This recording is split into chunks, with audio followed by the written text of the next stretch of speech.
I met this man and I was smitten. There's no other woman after me. By the way, he's so hot. I turned crazy. Is there something that's unhealed within you? And I looked at her, I was like, This is terrible.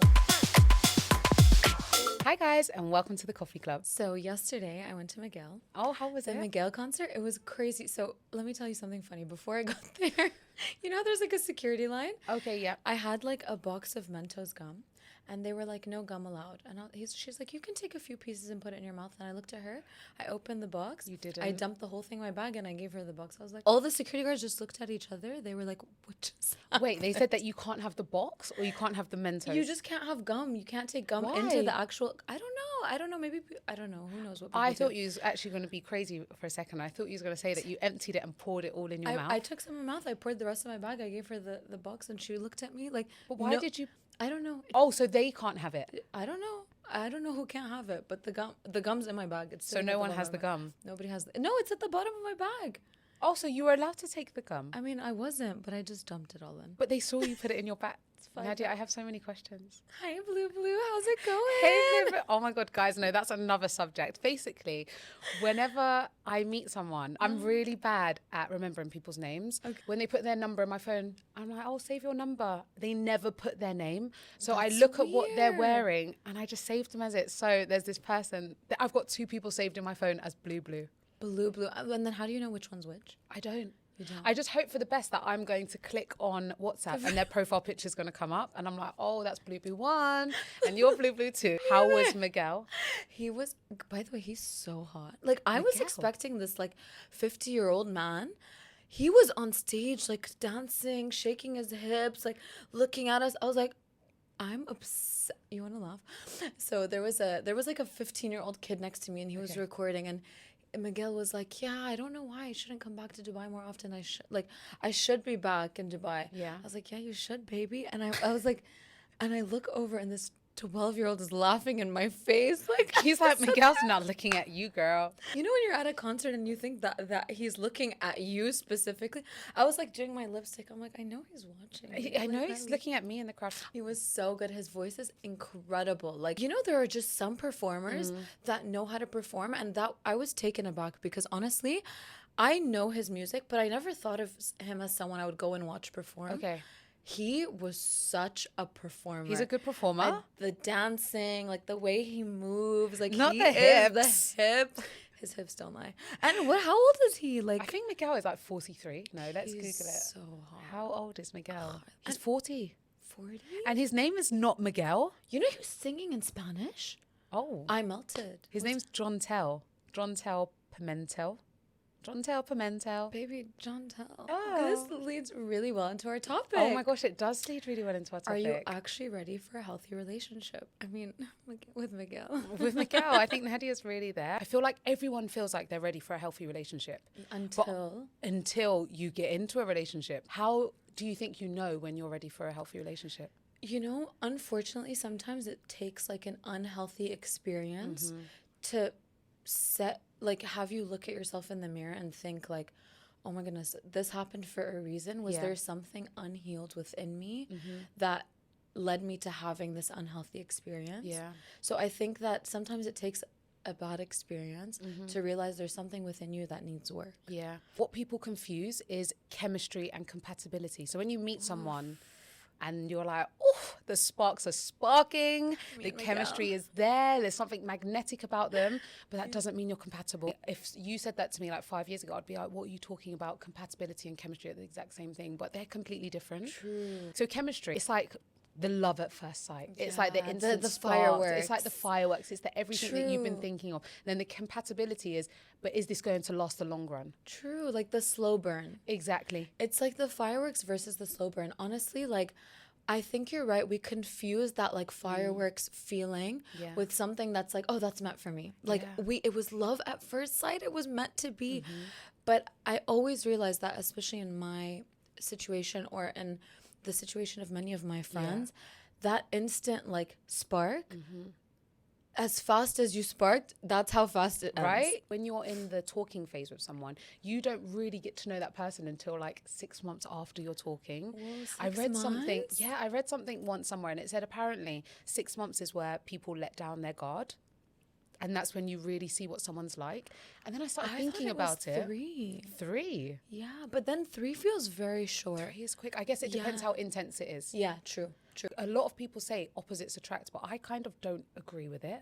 Why? So people say like, oh, you're the yin to my yang. Like me and my husband, we're so opposite, me and my boyfriend. Like, oh my God, completely like chalk and cheese. And I'm like, is that really a good thing? I need someone that's like me. Kind of similar. So yeah, actually it's true. You do have to have the differences, but you're right. That similarity is what brings you together. Yeah. And you might have like a drastically different upbringing, but like if you can have those like morals that are the same and the values, I think that's so important. Yeah. Do you think that when you met your husband you were ready for a healthy relationship? I feel like I was for a healthy relationship. Yeah, a healthy relationship. Actually, no. I don't think I was. I wasn't looking for a relationship. I was at a point in my life where I just wanted to be free. I just wanted to be super selfish and just do anything I wanted to do. I wanted to just be able to say, I'm going to go to LA tomorrow. I'm going to do this. Just completely in my selfish era where I don't have to think about anyone. And then I met this man and I was smitten. It was the chemistry. Like chemistry was there so quickly, but the compatibility was also there. And you know what the crazy thing is, mashallah, mashallah, I love your relationship with your husband. Like, I really, guys, I love them. Bless them, their kids. You know what? Your kids are such a testament to your love. Oh, that's so nice to hear. No, mashallah, it's honestly amazing. I think that most of the success stories I hear are like, I wasn't looking for. Yeah, I wasn't looking for it. I feel like you're ready for a healthy relationship when you're not looking for something to fill a void. Yeah, I think that's what a lot of us do subconsciously is I'm lonely, let me fill a void. And you're right. And that's what attracts like someone who's unhealthy, who actually is looking also for a void to be filled. Or also looking for a situation to manipulate. Being comfortable in your own company, not feeling like you're trying to fill something. So for example, when people use that beautiful quotation where they're like, oh, my other half, I'm like, girl, there is no other half. You are whole. And when you come to a relationship, you should come as your whole self. True. Not as half of you and you're looking for someone else to complete you. Come to that relationship complete. You know everything that you want. I feel a lot of us settle because they're like, oh, I'm too picky. I'm looking for someone that ticks this box. You can find someone that ticks your boxes. Yeah, that's so true. And you know, I think it's when you do go through like traumatizing experiences that you're like, okay, I will settle because not everyone is whole and not everyone is perfect. So let me just compromise on these things. I'm guilty of that. Yeah. I've done that before. And I realized that when I do see my friends that are in happy, successful marriages, it is a testament to there are people out there that can check all of your boxes and more boxes you didn't know existed. Yeah, I agree. You know? But there are things like Dubai is a really hard city to be in and to date in and to find a partner in. Yeah. So it's almost like when I see experiences that people I know went through, I'm like, it's worse out there than at home. Why should I leave? Just stay by myself. That's also another thing. You shouldn't take the experiences of other people. Yeah. God has written everything for you. And it's easy to know that from like a faith position. Yeah. But in like daily practices, it's like, what am I doing wrong? Where have I like gone wrong? And I did have to go through something difficult to realize that, yes, there was something within me that was like unhealed. I was sitting with one of my best friends like a few years ago after like a traumatizing experience. If you know, you know. And she was like, you know, I love you as a person. She's like, you are the most amazing woman I've ever met. You're like smart and successful and like happy and positive. But obviously I haven't dated you. I'm putting myself not as your best friend, but as a man. Is there something that's unhealed within you? And I looked at her, I was like, absolutely not. Oh, perfect. Me unhealed? Couldn't be me. And she's like, I think there is, because you keep attracting the same type of person. Yeah. They don't look the same. On paper, they're not even 100% the same either, but there's always that one trait that is like, that breaks every foundation of a healthy, successful relationship. And you keep attracting that. So maybe you're not that, but is there something that was unhealed within you, like in your first relationship or whatever it was, that continued like to keep that throughout the rest of your relationships? I was like, no. And then I went home and I thought about it. I was like, she's right. There's a part of you that needs healing. Have you ever done therapy? Okay, so I have not personally done therapy, which is crazy because at university, I studied biochem. And there was one point where I was like, no, I don't see myself being like a doctor or something to do with biochemistry. So let me explore some other electives. Okay. And I looked at psych as an elective, psychology. I was like, I could be an amazing psychologist. Me? People come to me with their problems all the time. You know, I do this every day. Every day I'm trained.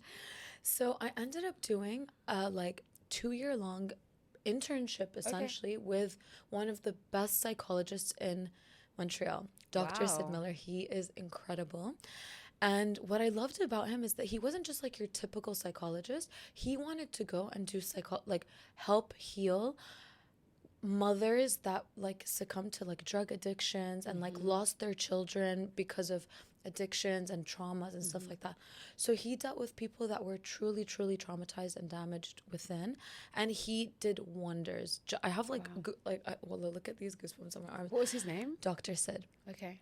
And so I ended up sitting with him in some of these sessions, and he would teach me like about what I hate this word, but like the disorders were according to the DMV. This is what borderline personality disorders are. And I had a patient that behaved like this. So he would give me real life examples, and I would also see them. So in my head, I was a psychologist. I sat in all those sessions. I did all the research. So I'm like, I can deal with my own mental health. Okay, like I don't need to actually go. Your own therapist. Exactly. No, that's absolutely wrong. You can't be your own therapist. It doesn't work. Disclaimer, don't do that. Disclaimer. I'm not a therapist. And then ever since then, I would always say like, yeah, I'm going to start So therapy. you haven't? And I never, to this day, I've researched therapists. Yeah. I've found them. But to actually like go and do a session, I never took that first step. You know, there's like sessions that you can take at home though. And you just have video calls. Like BetterHelp.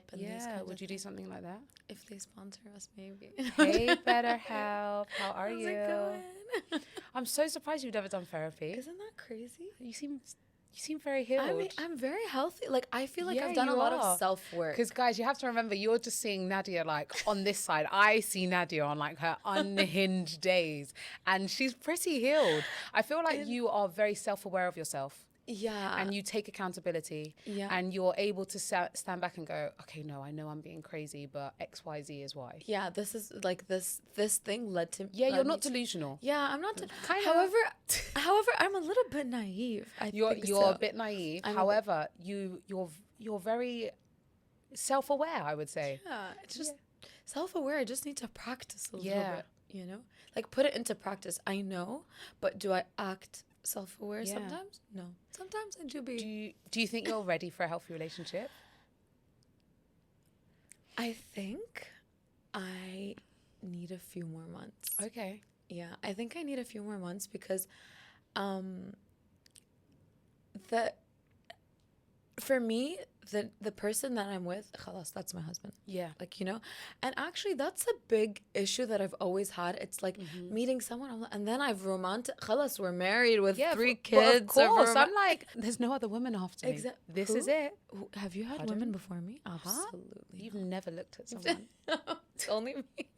And when you're also looking for that person, you have to remember you're looking for the future future father of your kids. Your children. And that's the thing, like if we're having riffraffs right now, yeah, absolutely not. My kids can't see that. Yeah, no. You know? It's interesting because then it goes down to all of the little things like, do you have the same parenting style that I have? Yeah. And if you don't, are you aware that this is how I want to bring up my children? True. You know, you taught me that. Really? I mean, like I understood it as a concept, but seeing it in practice, that's why I always talk really highly of you and your children, mashallah. Yes, the other day, remember when we had that conversation about like our mothers in general? Yes. You ask them a question and they're like, because this is the answer. Yeah. Because I said so. You don't even get an answer. It's Layla, because I said so. Yeah. And I'm like, don't ask questions. Why are you asking? Why is the sky blue? Yeah. Mom, why is the sky blue? Because it is. So because Allah made it blue. But why blue? But it's always Allah. Allah made it. Yeah, even though in theory it could be annoying that your child is asking so many questions. Yeah. When I see you respond to your son and he asked the same question like 10 times and you're so patient with it, I'm like, bless you. And he really asked and Mom, And what did he say? And mom, and what did I say? And mom, why is this? And it's just so refreshing to see you actually just answer all his questions, even Yeah, if you honestly. don't really have an answer. Yeah, Like, I don't have an answer. And sometimes if I don't have an answer, it gets to like the 20th time he Yeah. said something. I'm like, maybe we can figure it out later together. And that's me kind of being like, Stop. Stop asking me questions. You know what, Raheem? you're so good Maybe at we can figure it out later. Do you how know we're what's really raised. interesting? I know for a fact if I wasn't married to my husband and I was married to someone else, I wouldn't be as patient. Wow. Because my husband is so patient. Like the amount of patience he has, he's taught me like a new unfound section of myself that I See, didn't you need even the know right exist. partner. Because I would probably just follow on from my mum's parenting style and be like, Raheem, shush, go to your room and play with your toys. You have so many toys, go and play with them. Like, and be like a true. giver. Like my mum gave us everything we wanted. Yeah. If it came down to like my mum's busy and I'm doing something, I'm like, Mum, I want to do this. She's like, Layla, go to your room and play with your toys. Play with your toys. You have too many You have, toys. so, Go you play have with them. so much stuff, go and play with them. Yeah. Whereas with Raheem, we're very much like, no, you don't, you will give you things, but you don't have like an unlimited stack of toys just sitting there. Yeah. Like I really want him to understand the concept of appreciating things and understanding as well, because it's difficult in Dubai to try and teach a kid that you can't have everything. Because everyone has everything. And the scary Interesting for you because you're actually brought up and basically born in Dubai. Yeah. Yeah, I'm raised here. And the thing is, like, I've seen, I bless my parents, wallah, they did such a great job, obviously, because a lot of my friends, and I feel really bad about this, but a lot of them, their parents were so successful that they didn't actually have time for their children. They were always traveling. And they would just like shut them up by like giving them things. And later on in life, those are the kids, although mashallah, they all are successful and have money and stuff because of their parents, they, have certain addictions or they have certain like ways that they need to fill voids that they didn't get from their parents when they were young. So I'm really happy that my parents were so hands-on. Like I used to play football, and this is like also you have to be ready for a healthy relationship, because my dad, even though he would go to work and work all week morning to night, he still made time to come to every single one of my football games. That is so lovely. And he would like leave work early sometimes to make them. He would sometimes drop me off to school on his way to work and come and like sit in some of my practices and watch. And he'd be like, you don't know how to do this. You need to, no, your throw-ins have to be like this. Bless or you have his to, heart. Yeah, so he was really hands-on, and my mom as well in other ways. Yeah. So I think it's really important that that so happens interesting. with And you kids know who- how you touched on your friends or people having a void in them. You have a relationship that's not necessarily healthy, and because the child felt like they were missing something from both parents, they've now got a void and they're going to carry that into their life and into Absolutely. potential relationships. The mindset that you have, like everything you know of relationships, is pretty much what you've seen in your own household. 100%. You can understand from like TV shows and your friends and stuff, but how you're fundamentally raised, that's gonna say everything. Yeah. So if you were not raised in a healthy relationship, you're gonna have to do work for so many years to understand a healthy dynamic. Yeah. Also knowing how to communicate with someone. There's no reason to argue. When you get to an age, you're like, you can just communicate with each other. In my past relationships, it would bring out the worst in me. Yeah. Honestly, that Moroccan fire just came out. Crazy how someone can bring out the worst in you. Yeah, it's true. And someone can bring out the best in you. Honestly, it's so crazy. It's like my husband he does not bring out fire in me at all. I feel like it's also because he's allowed me to be in my feminine era. Yeah. Like I can honestly just sit back and be like, I'm just a girl. I'm just a pretty little princess. I'm just a girl. As I mentioned to you, I wasn't looking for a relationship. And what was one of the biggest things to me was that whenever I was around him, I could just not worry about anything. Yeah, turn your brain off. I could turn my brain off. It was such a nice feeling, especially as me growing up. My mum taught me that I've worked since I was like 15, and my mum always told me, make your own money, don't rely on anybody, make sure that you have everything yourself, that nobody can say, I gave you this. So I grew up such as an independent person. Manly I was energy. a man. I was literally like, you can't give me anything that I can't give myself. I was so in my masculine era that when we met, it was just such a breath of fresh air that I really enjoyed experience a part of myself that I never got to experience before. Yeah, that's so actually that's really interesting. That's actually so interesting, because even though you could do realistically whether or not he's in the picture, you can still do everything and more. Not more, like everything that you're currently doing and more than what you're doing. But because he allows you to be that soft feminine like side of yourself, you're like, I do need you actually, you know, like I need you in the ways that you give me things I could never give myself. It's so true. I could pay the bills. I could do whatever. You could raise children on your own if you wanted to. Many women do. But it's like, what do you bring to me? And it's peace, it's stability, it's security. It's security. All women want security. I need security of knowing that you're my rock and I can lean on you. That is what if someone asks me, what do you want from a relationship? Security is my number one. Interesting. Because to me, security links to so many different things. I agree. And that would have never been my first answer. What would you have said before, do you think? I think I would have said, well, actually, in a way, stability, security, it's kind of in the same boat. But crazy enough, I would have probably said loyalty. Really? Yeah, and now that I think about it, I'm like, of course, it's wonderful that there's like a loyalty in a relationship, but that's like not gonna get, oh, you're loyal to me and what? This was a few months ago. Honestly, if you genuinely asked me because of the shit that I've been through, I would have probably said it. But I'm kind of like over that, and I'm like, you're right. Security, stability, this kind of thing is so important. I want a man to like play his role as a man. Yeah. I understand we are in like a feminist era, but I am very much for I want a man to play his role as a man. I agree. And also in our religion, that is literally the foundation of our religion. Honestly. Like having a man that does his job and the woman just has to like raise the kids, create a home. Peace. Yeah. You know? Put your feminine touch on things. Yeah. Raise the children, instill the morals into them. Okay, I have a question. Okay. You have two people that want to be in a relationship. Okay. And one is healthy. One of the people. One of them is healthy. Okay. And the other one, slightly toxic. Okay. Okay. Do you think that the healthy person can bring that toxicity down and like sort of turn the other partner healthy in a way? Because you say that you guys were both healthy, but he made you a next level of healthy. Like now you're at peace. Yeah. You have, you know, he's given you patience. Yeah. So do you think that two people have to be healthy, or can one be a little toxic, one be healthy, and then like the good starts to like... I honestly believe if you want the long run relationship, you both need to be healthy. I don't believe in being with someone and hoping that you can mother them and you can fix them and you can solve their problems, because I'm not your therapist. It's unfair for you to get into a relationship with someone and expect them to be your therapist. Okay. Of course, we're going to sit down and we're going to get to know each other. We're going to really like get intense. We're going to dive deep in everything. But I am not here to heal you. You should come to me already healed. I remember there was a time when you told me that you went through a stage where you were completely healed and someone rubbed off their little negativity on you, and that can bring you, it can start you all over again. I spiraled right to the beginning. I feel like that's why therapy is so important, and also couples therapy. I think it's good to go into therapy even if you don't have any issues. I agree. One of my friends is like going to get married soon, and they had no issues in their relationship except like one slight like riff-raff here. You know, it's always something to do with family in our culture. Yeah, 100%. And she decided like, we're gonna start doing couples therapy. I was like, but there's nothing wrong with your relationship. She's like, we want to just nip these things in the bud. Before we get there. Like, that's... But it's such a good idea. I'm gonna go on a first date. Like, could a first date go to therapy together? It's like, oh, couples I'm gonna plan our therapy? date. We're going to therapy Couples today. therapy. What would you do if you turned up to a date and he said like, oh, would you like to go for therapy today? Today. Like, I wasn't ready for it, but honestly, yeah.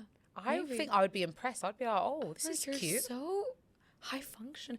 High You're so high functioning. Okay, interesting. I have a question. What do you determine as healthy? Because can someone...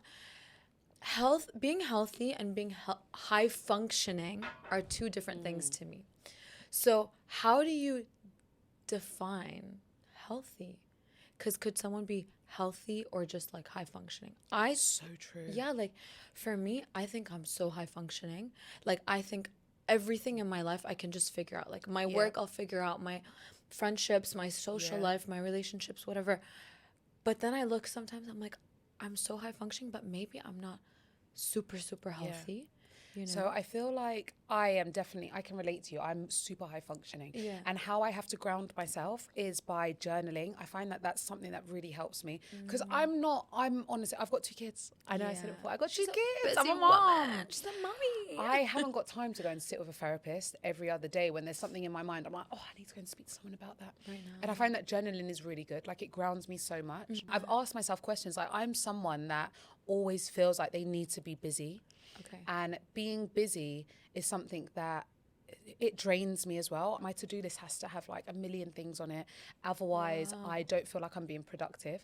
And Interesting. journaling, I spiraled down and realized where that came from, which we'll say for another episode. Okay. But I think that being high functioning and healthy, it's very blurred. So you have to just be very self-admittant and be able to say, I can notice these things about myself and this isn't healthy.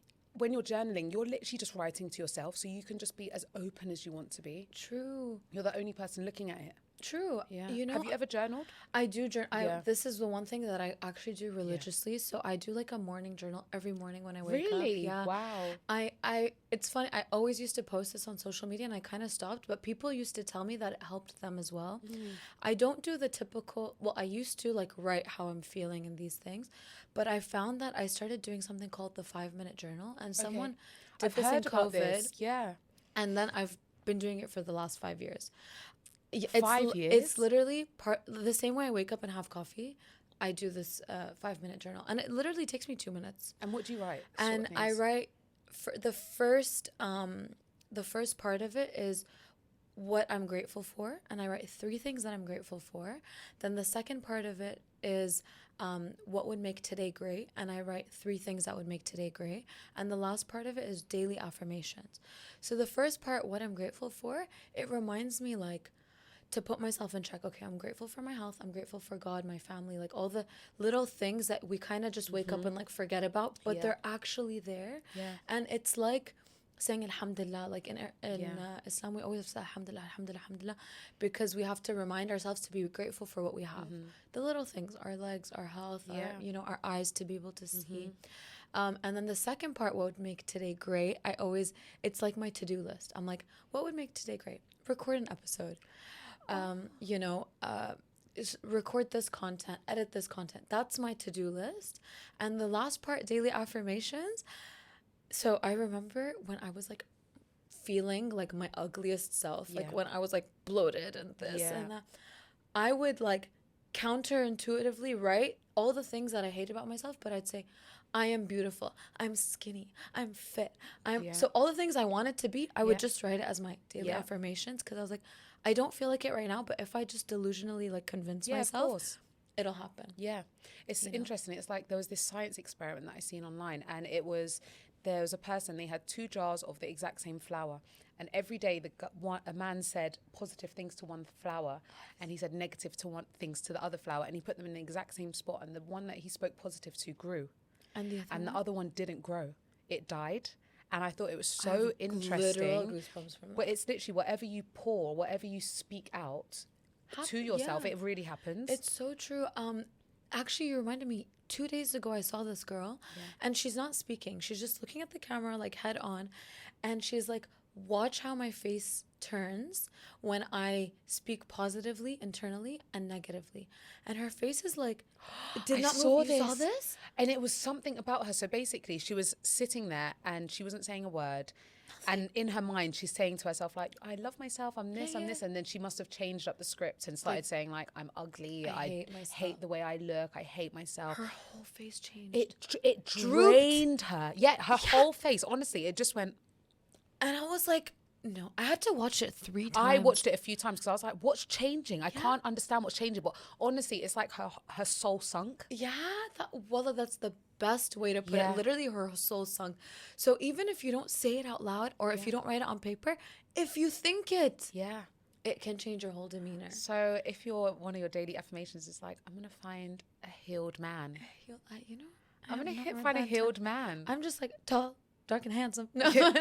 Tall, dark and handsome, and can sing like Miguel. That's another part of like being healthy, is like doing the inner work and actually believing it. Yeah. Not just like saying it like delusionally. I do a lot of things delusionally till they become true. Yeah. But actually like truly believing it within yourself. Yeah. And then, your energy, you can't see it, but it really resonates. 100%. Have you ever walked into a room and you're with people and you're just like, this person is draining me. Yeah. I have met, what do I call them, vampires? Where's my garlic? I know, I'm like, where is my was it called a hex? Where is my hex? So yeah, when your aura is 100%, I agree with it. And going back to the healthy relationship thing, right? Because I feel like me and Nadia could honestly spiral off into forever. How I feel like you are ready for a healthy relationship is when you are healed. I feel like that would sum it up. Yeah. What do you think? I agree. Healed, but also healed in the ways that you work on things that you didn't know needed healing. Yes. You know? Yeah. So someone I know recently started hypnotherapy. Okay. And it's because his friend did it. Okay. And his friend did it because there was like some, I don't know what sort of blockage in his life, but I also have a friend that had like a money blockage. Okay. And she went and did a hypnotherapy and it helped her. I was going to say, before, some people might not know what hypnotherapy is, yes, so yeah, explain it. Oh, I was going to say, you go I'm ahead. like, you go, girl. The mic is yours. Look, honestly, I don't exactly know what hypnotherapy is. Like, because I need to like kind of look into it myself. Okay. But apparently you go in some sort of like a state, a trance, and they say specific words that like trigger parts of you inside, and you have to like really think about these things. So first they get to know you, they ask about your childhood and these kinds of things, and then pick out things that maybe could be like pinpoints in your life that are a worry, you know? And then apparently through your subconscious, you start working on these things. This is so, I would love to do this. I would love to do it. So I was like, I told my friend, I'm like, go ahead, start it. If it works for you, let me know. I'm going to hit her up, you know? However, so that's another thing. The power of your subconscious mind is so strong. Actually, there's even scientific studies that say your subconscious is more important than like the rest of your actual mind, okay? There's a book called The Power of Your Subconscious Mind. My sister's reading it. She said it's like the best book ever. Okay. And I met this random like billionaire investor at an event, and he was telling me about this book. He was like, his son goes to like some Ivy League university, and he was having like issues in his life, even though he grew up in the perfect household. He had some like blockages, and he started looking into like what's wrong with the power, like the actual subconscious side of my mind. And he read this book, and then he went to university. He got like a 4.0. He now started his own startup. I mean, obviously his dad buying this book today. I have it. I just didn't start reading it yet. But it goes, there's chapters like, there's chapters about your husband, like your relationships, your work, everything. All that to say that hypnotherapy works on the subconscious, which is actually more important than anything else, because those are the thoughts that never leave your mind. You know, when you're sleeping, when you're awake. And basically it's so true. It has a trickle effect on your whole life. And you don't even know, because it's there, it's hiding, it's your subconscious. It's even how you walk into a room, how people perceive you is down to your subconscious mind. Exactly. So when his friend went to this hypnotherapist, he was like, I started crying about something in my childhood that I didn't even remember. Wow, that's crazy. I was like, well, that's crazy. So he had to heal a part of him that he didn't even know was there. And that's what like hypnotherapy does, apparently. I'm not like an expert, but look at me like vouching for. No, but you've sold it to me. I need to do it as well. You sold it to me, yeah. And any hypnotherapists out there that want to be on the podcast, holla. No.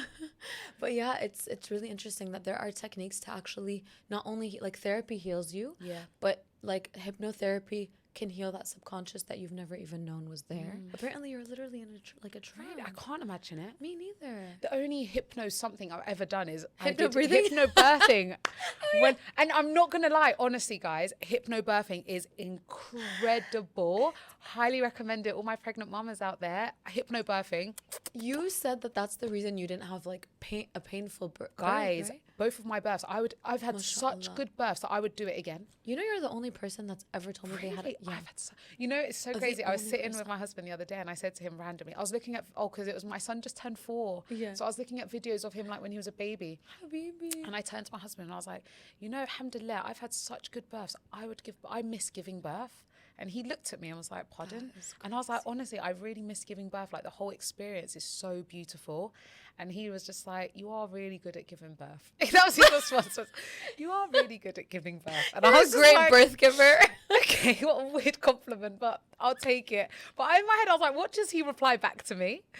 And it was just so funny in the moment. But hypnobirthing, guys, I highly recommend it. It's basically just a technique that teaches you how to breathe through the contractions and the pain or whatever you're going through. But Okay. it actually works. Wait, did you like take classes? Like how did No. that work? So basically, I just bought like a book from an online website, this hypnobirthing website, and I read through it, and it was just telling you about breathing techniques and like not calling them contractions, but calling them surges to like give them a positive name, because people put a negative connotation on the word contractions.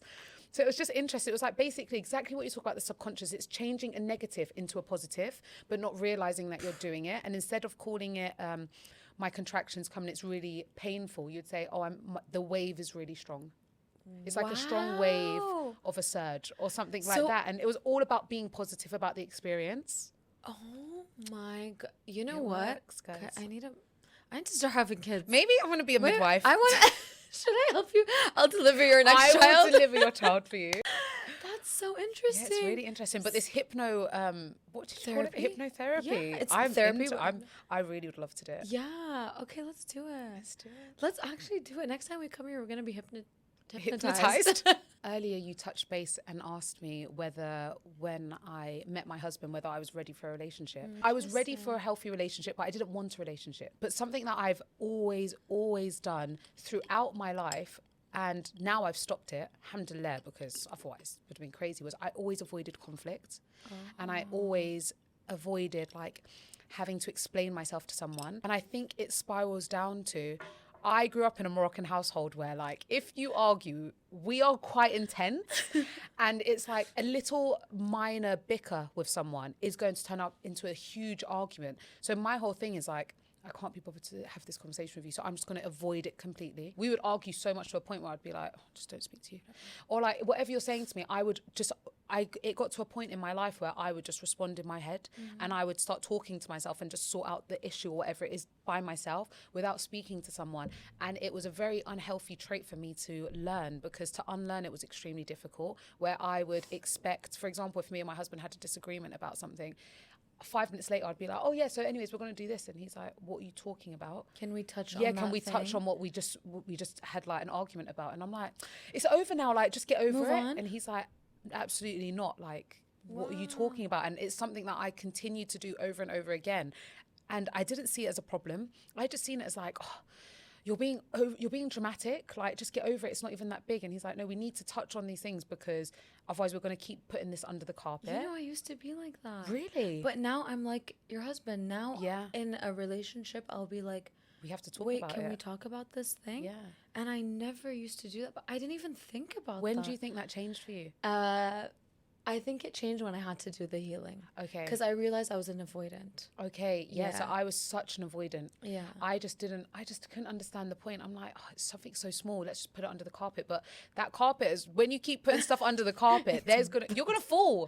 Yeah. You're gonna trip on this massive hump and be like, oh my God, what are all these problems that are underneath there? And it's just things that you just think you can skip by, but you can't. You need to address things, even if they are the smallest things. It's just like, oh, Really? that annoyed me because of XYZ. I'm like, I don't want to keep having these like riffraff, so let's just Yeah. put the little things under the carpet. Yeah. That's what I used to think. But you're so right. Well, I mean, he's right. You Yeah. need to like address them so it doesn't lead, because that little thing might lead to something slightly bigger, right? So it also touches base on when you said, do you think that you both have to be healed, or like there can be a bit of Toxicity. toxicity? love That's that how you you know I'm not toxic, because I don't even have to say the word. And I'm here like, toxicity. Toxicity. Yeah, you have to. I obviously had my toxic traits about me still, but they weren't things that were like, oh, this girl is crazy. It kind of maybe a little bit crazy, but they were things that were not a deal breaker. I'm like tooting my own horn. Maybe they were a deal breaker. Maybe my husband's looking back on this being like, girl, you had a whole lot of problems. I was your therapist for X amount of years. So yeah, I feel like as long as you're both in the same mind frame, that you're like, I'm healed with certain things within myself and I'm ready for a healthy relationship because I know that I bring XYZ to the table, and I'm looking for someone that also brings that XYZ to the table. I'm looking for a partner. I'm looking for someone that's compatible with me. I think that's something I realized that sometimes I don't always answer, and maybe you probably subconsciously thought about this, is why do you want a relationship? Why are you entering into like, what is the reason? Yeah. You know, why did you want your relationship with your husband, for example? Like I said, I did not want a relationship. Yeah. But when I met him, he was so magnetic that I just thought, I can't lose this person. This feeling, people always chase that chemistry and they're like, even if the person's not compatible for them. But I've never experienced the chemistry before. And his presence, everything about him was just such a breath of fresh air, and he was just so contagious to a point where I always wanted to be around him. And I loved what he brought out in me. Like, he brought out conversations that I would outwardly speak, that I would only have with myself in my mind, and I felt so comfortable. I didn't care how stupid I sounded, I didn't care how childish I sounded. He just brought out a side of me that I loved, and it was a side that no one's actually brought out in me before, and I'm experiencing that with a person that's not even related to me. And I find you attractive and like you tick all the boxes. I just want to be with you. Yeah.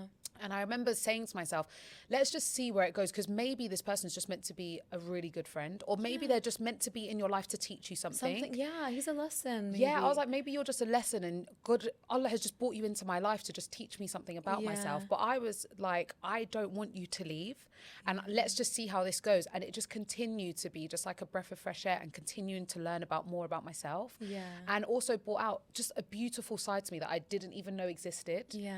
And I really liked it. Yeah. And I feel like that's what made me feel like, no, I want this. I don't just want this to be like a passing phase in my life. I don't want it to be a chapter. I'm actually now ready. I'm ready for this. And I remember saying to myself, if being with this person means that I need to work on XYZ, I'm working on it today. Like, let me change those things, because it was the things that I needed to change were positive things. It was more things like, oh, you just need to be a bit more feminine, and you just need to be a bit more understanding, and you just need to listen more. Those were things that were better for you. It was bettering It was like, you. stop overpowering people. Like, just sit back and listen. Yeah. You don't need to be the loudest in the room. Like, listen and you'll learn from people. Yeah, true. Yeah. Wow, that's actually so beautiful. It's like, I want to work on them right now. Yeah, that I really want to work. Honestly, it was like, I want to work on them right now. And then from that, it was also crazy because I felt like I've known him my whole life, where we got serious very quickly. Yeah. And I love that. Your story, like, I'm like, save it for I don't know how it happened, but that needs a whole episode on its own. Honestly, it was just such, subhanAllah, it was just right person, right time, ticked all, you know how people say like, oh, the right person at the wrong time, or the wrong person at the right time, or whatever it was. It was just honestly so synchronized and so perfect that I still look back on it now and I'm like, it honestly is like a movie. Yeah, how did it happen? How did it happen? And alhamdulillah that like Allah just said, you know what? You've had some struggles in your life. Let me give you a good guy. You've had a few frogs. Let me give you a prince. The way you mother your children, and that has to do with your relationships, right? It's so interesting seeing someone else speak about it, because obviously I don't see how I mother. Exactly. I just mother. Exactly. Yeah. And you also, there were things that your son did that it was the first time I've ever seen a kid do, and you were like, but that's like normal. Like, that's my son. Yeah. I was literally like, what do you mean? And you're like, when he came to us and Mom, calm down. He says it what to me all the time. He says, Mom, calm down. And then he counts to 10. Yeah, and he counts to 10. He'll count you down. He's 3? No, he just turned 4. He just turned 4, but he was 3. He was 3. And he'll tell you to calm down and take deep breaths, Mom. And he'll count to 10. Yeah. And I felt calm. Like, I wasn't even... I'm like, wait, I needed this. It grounds me. It honestly makes me feel like in his small little world, whatever I'm doing is too much for him. Yeah. So I need... Even there's been times where I'm like, Raheem, come here. And he'll say it quietly. Kids will humble you so fast. And I've said to him, I'm like, Raheem, I'm saying it quietly. He's like, Mom, calm down. Whoever Raheem marries in the future, you can thank me. You're so lucky. You're but such also, a lucky person. We're watching you. We're watching you. You better be healthy. The other day, someone said to me, they was like, when I have a daughter, you're going to marry her. And I thought, absolutely not. You're not you are not a healed near human. You did not You parent take your unhealed self away from my son. He is healed. He's a healed gentleman. He's Bless his literally a heart. gentleman. He is a little gentleman. He's the most wholesome thing ever. Oh my god, I could do a But whole guys, episode get on into your a healthy son. relationship and you will create healthy children. Yeah, which you know what? Even though I have some friends that I look at their parents, I'm like, that is just goals. Like Yeah. they're so healed, and I look at their children, I'm like, what's wrong? What happened? Why are you in horrible toxic relationships? Like your parents are so healthy. Yeah. That's another really interesting thing Yeah. is seeing a healthy dynamic and then going for something the total opposite. Actually, you know what's crazy? A lot of girls that end up in abusive relationships, it's because they saw like that they abuse. think it's normal. It's normal. Yeah. And it's really not. Yeah. Like it's not normal to live a life like that. And they gravitate towards people that were similar to their fathers or that father So figure in true. their life. And it creates the daddy issues. Yeah, exactly. That's also a whole episode on its own. Like Yeah, because I think I dealing got daddy issues. Oh my god, but you didn't. You attracted a good father. I attracted a good man, a good wholesome man. He's a good man, Savannah. Okay, so I have a few questions. Okay. What's one thing you had to heal before you could love properly? I would say one thing that I had to heal in order to love properly was understanding that not everybody wants to be loved how I want to be loved. It's down to like love languages, understanding how people want to be loved and not just give them how I want to be loved. Yeah. And that's something I had to work on. Interesting. Yeah. What about you? That's a good one. I think I had to let go of maybe that like impatience. Okay. So always like rushing for something or also just accepting certain things. Yeah. You know, I think I had to let go of like, no, I have to create a boundary. I have to set a boundary, create it, and actually stick to that boundary. Yeah, I agree. Because it's really hard to stick to. For me, it's so hard. I'll create a boundary. I'll be like, this is my boundary, and my actions will show otherwise. Yeah. That I've accepted those boundaries. So I think I had to let go of like not sticking to boundaries. I think that would be the one actually. That's a good one. What's one relationship pattern you refuse to repeat? A relationship pattern that I refuse to repeat is allowing someone to have control over my emotions. I think as an empath, as someone who's kind of on the naive side, it's really, really easy to allow someone's actions to take control of my emotions. At the end of the day, you can do what you want, but the way I react to it is on me. I don't want to have like high cortisol in my stomach because I'm thinking about a certain thing or I allowed you to have like all that control over me. I agree. I feel like that's also not just for romantic relationships. It's for like friendships, for everything. Yeah. Yeah, like it's so easy to allow someone else to have control over you when even though you could be like a strong independent woman, there will be people that will pick at that one thing within you and try to control it. So it's how you allow someone to either take control of your life and your emotions or you take control of that yourself. So that's something I recently learned, I would say. A relationship pattern that I refuse to repeat would be shrinking myself to please others. And this is kind of more in friendship circles. Okay. But I'm someone that I dim my light in order for others to shine. Okay. And by doing that, I block myself on things that I want to do. And I more so give people the pedestal. I'm like, no, you go and do it. You do this, you do that. But I found that I shrink myself quite a lot in order to allow that when I'm like, everyone can shine. Yeah, you get a pedestal, you get a pedestal. You get a pedestal. What is something that you would tell your younger self about love? Don't beg for love. Don't dim yourself. Don't put yourself in a box in order to think that it's going to make you more lovable. Come as your full self and you will be loved. Oh, that's really beautiful. Yeah. Honestly, that's so, you don't have to work for it. Yeah, you don't have to work for love. I hope you heard that. You don't have to work for it. What is It's so something you true. would tell your younger self? It shouldn't be difficult. It should not be difficult. I think sometimes certain things happen, red flags, we overlook them because they're like, I love that person. But when it becomes difficult, it's really no longer really love. It's now you just like trying to band-aid certain things and like move forward. And when it becomes difficult, even though you can love the person, I think it's time to like take a step back and reflect within yourself that, okay, that thing is so difficult for me And it shouldn't have to feel like that. Like you said at the beginning of the episode, like that you should be whole and that person just comes into your life and just makes it better. You know, they don't come to take away your peace or make your life more difficult or give you like X, Y, and Z. You shouldn't be doing this, you know. If I was raised like this in my household and my father treated me a certain way, don't come and take away rights that I literally grew up with, you know, or like make me dim my light so that you can shine. I think that's a huge quality with like narcissistic men in general, that like they'll come into your life, take control, make it difficult. And if you haven't healed things within yourself, it's like, wow, he loves me.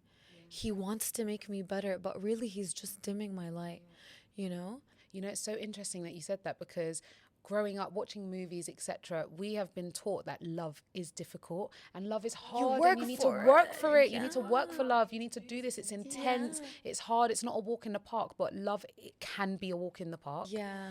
Honestly, of course, there's going to be difficulties that you both face in the relationship, but overall, it's not a toxic, it should never be a toxic space. Yeah, that's so true. And there's no reason for it to get to a toxic space. Yeah, I agree. If you're not healed, it will get to a toxic space. 100%. And sometimes you think you're healed. Like you said, I thought I was healed, but there were certain things within me that were not healed. Yeah. And so now, you know, like you attract that toxic person or you don't, depending on how you, like what path you take in your life, you know? So yeah, I think, it shouldn't be difficult. I feel like that was a really good ending point. Yeah. It was. Please subscribe to the Coffee Club. Yeah. Share this episode with a friend. If you liked it, let us know. And we hope to see you on the next one. See you guys. Bye.